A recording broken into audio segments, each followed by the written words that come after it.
just in terms of personal goals or? Just goals that you've set for your life that you've accomplished. Yeah, well, I would, the truth is the main goal I've had has been at Berkshire. I mean, it might be more admirable to say that I was feeding the poor or something someplace in India, but it isn't true. I mean, it's been the focus of my life most of the time. The money will be, I think, used for very good purposes later on. I don't use any real amount of it myself. But actually somebody else was going to do most of that, and I picked good people to do it.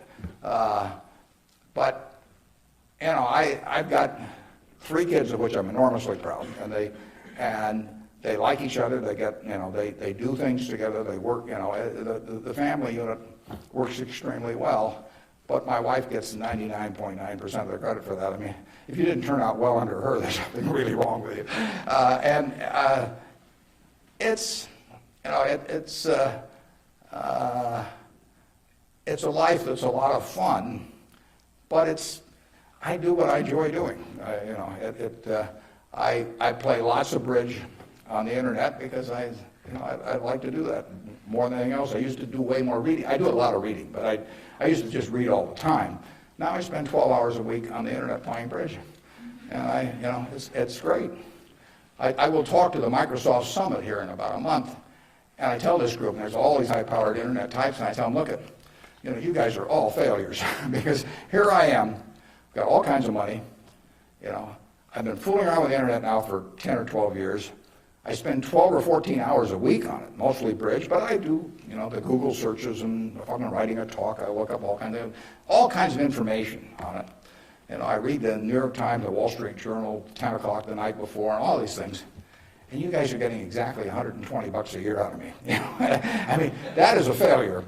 They have not figured out how to get any money out of me. And I gave this talk last year, and this year I'm going to go back there and say, you've made no progress at all. It's $120 last year, it's $120 this year, and in between I've had 600 hours of enjoyment and learned all kinds of things. So I do enjoy, that. I enjoy that more than anyone. Now, when I was young, I thought I had a lot of money. I'd own a professional sports team, and I play golf all the time. Maybe have my own private golf course, and all kinds of things.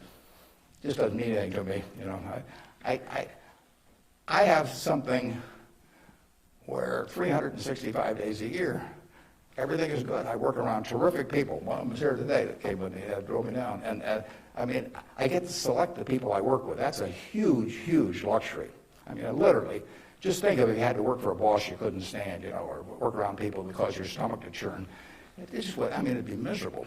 So the ultimate luxury really is doing something every day that you love doing with people that you love doing it with. And I've got that, by accident to some extent. I say if you take on a job just to make a lot of money and it causes your stomach to churn, and you go home at night and kick the dog and all that sort of thing, that's a little bit like marrying for money. It's probably a bad idea under any circumstances, but if you're already rich, it's crazy, right? I mean, if I marry for money, I ought to have my head examined. And what's it going to do? And so it is, and we're lucky in this country. I mean, we won what I call the ovarian lottery when we were born in this country. It was 4 times or likely you would have been born in China, just about as likely you'd have been born in Bangladesh. You're born in the greatest society in the world, so make the most of it and have a good time.